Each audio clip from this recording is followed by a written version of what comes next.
Hashtag TRAD Wives is a growing movement of women who promote ultra-traditional gender roles. Search it on social media and you'll see images of cooked dinners and freshly baked cakes with captions like, "A woman's place is in the home," or "Trying to be a man is a waste of a woman." Alena Pettitt describes herself as a traditional wife. She says it's about submitting to and spoiling her husband like it's 1959. In a moment, I'll talk to Alena and feminist Vicki Psarias about whether TRAD wives are reversing progress on women's rights or whether it's an example of feminism, because choice is the most important thing. First, though, BBC Stories spent time with Alena. I wouldn't kind of expect my husband to come home from a long day's work and have to cook for me, because my role is being at home. My job is essentially housework.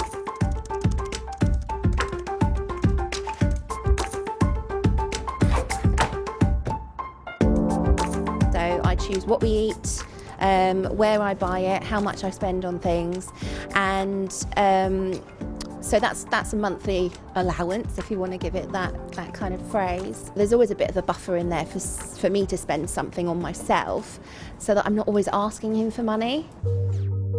When I was at school, I don't think I was particularly a popular girl. The culture at the time was anything but what I enjoyed, and it definitely made me feel like an outsider. It was all kind of like, let's fight the boys and go out and be independent and break glass ceilings. But I just felt like I was born to be a mother and a wife. What I really related to were the old shows of kind of like the 1950s and 60s, I Dream of Jeannie and Bewitched. I grew up in a single parent household, and my mum had to go out to work.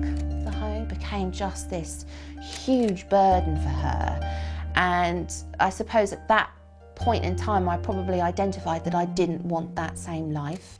The rebellion really came when I met my husband, and he being very traditional as well, I think he just identified that. He said, "I know that you want a man to look after you and to make you feel secure," and he offered himself as that person. And as soon as that happened, I just was like, finally someone sees it, you know, finally I can be myself. I don't have to hide who I am anymore. It's almost like the fairy tale came true. Well, what do you think? Fairy tale or nightmare? Alena is with us with feminist writer Vicki Psarias, who runs a parenting blog called Honest Mum. Welcome, both of you. Thank you. So, Alena, this is the fairy tale for you. It is, absolutely, yes. Work incompatible with being a mum and a wife? No, I don't think so. Not at all. But just the dynamic that I personally want for my family, and also the dreams I had growing up, never really went away. I actually worked in London for quite a few years, doing the commute.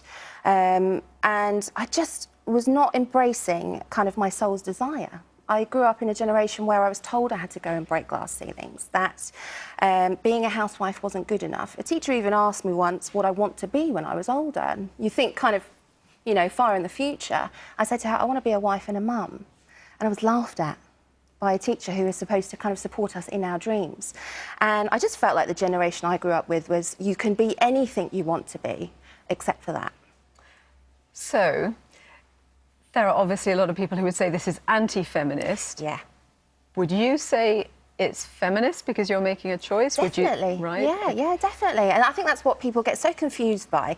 It's funny, the kind of you know, examples that you made of women should be in the kitchen. I personally have never used those phrases.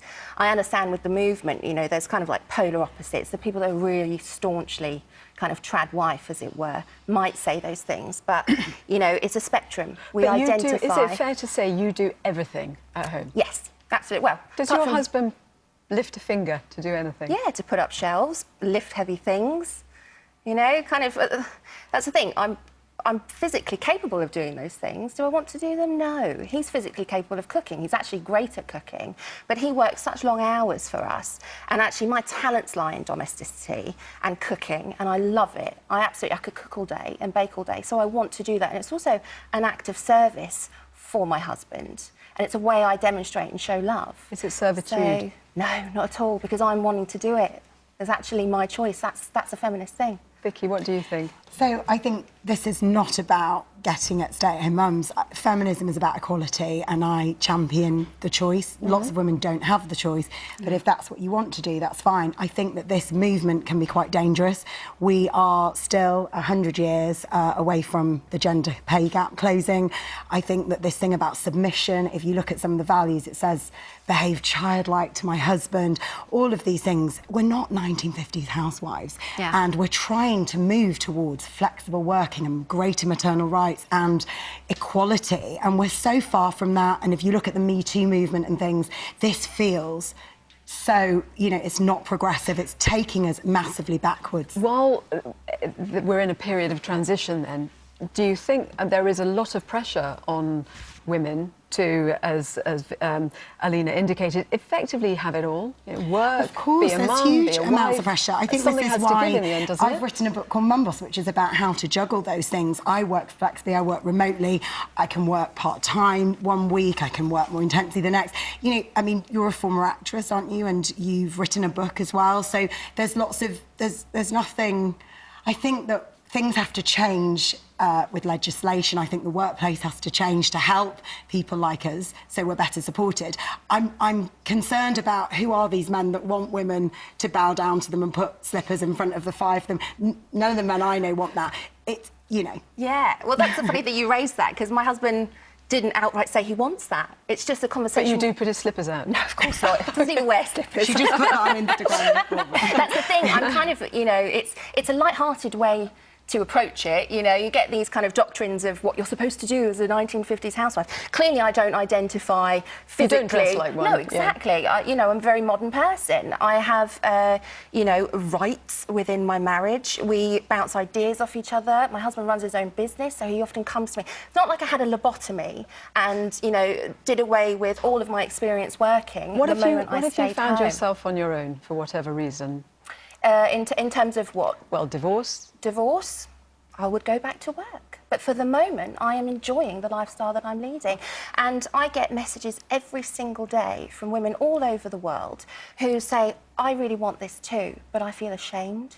There shouldn't be any shame. That's really sad. There's exactly. It's the hardest job of all to be a stay-at-home mum. Yes. There's no shame in that. I absolutely value that and think that we should be viewing stay-at-home mums as equally as women that work. But some of these values are highly problematic for women as a whole. They are not, you know, they're not progressive. They are putting us, we are struggling massively as women. It's not that long ago women died for you know, to vote. How does this fare? How do you see, though, Alena, I just wanted to ask you actually about the hierarchy, if there is one, in your household, because you've got a son. Yes.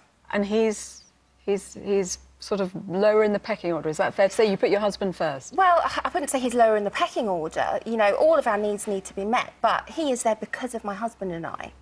I have witnessed what happens when some women have children and they make their life all about the children, and the husband is still working and still providing for that family, but the romance is gone between the husband and the wife. And I think it's really important to keep that romance alive, and for him to know that he's still just important to me today as he was when we were first dating and when we were newly married.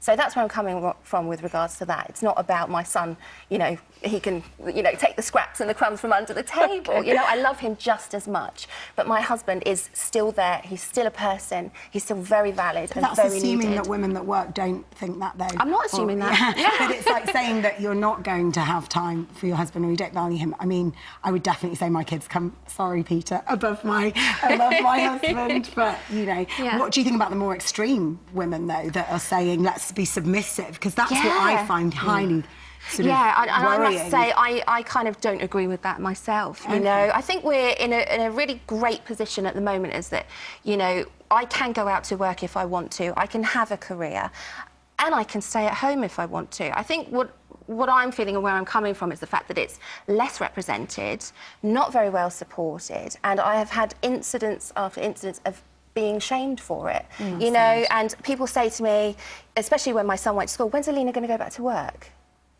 You know, like, and it's, do I have to? And it's nobody's business particularly, whether I go back to work or not, but that's what's expected of women. Sure, loads of comments coming in on this. Bryony on Twitter, if I want to cook and clean for my fiancé, I will. That's my choice, my feminist choice to decide what I do with myself. My partner and I split our dinner and laundry duties, but I'll do it all if he's busy on the farm and I can't help. That's only fair.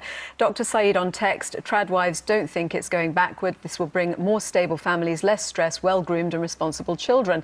Male member of family should also support wife as and when they can, like giving them a leisure day over the weekend, sharing work.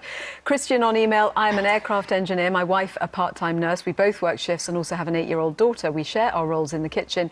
I'm up for work at 5 a.m. I get home at 6 p.m, 6:30 p.m. By this time of the day, my wife has already cooked our daughter's dinner and has her ready for bed before I get home from work. When I get home, it's straight into the kitchen and start cooking our evening meal. It's a dual role, which works perfectly, and we both share our responsibilities equally. Denver on Twitter, any woman or man who wants to stay at home should not be criticised. When will we evolve to accept the differences between male and female? Keeping a home isn't hard work. Some feminists are bullies.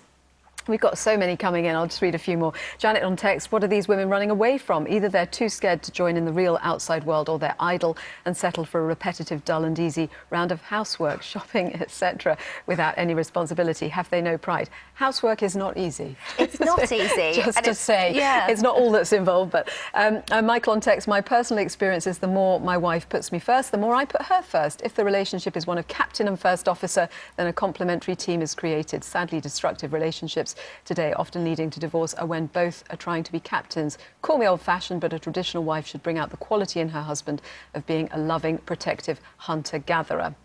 What do you think about those? I personally agree. Thank you very much. Thank you both very much. And you can watch the full film about Alena on the BBC News website under the BBC Stories section.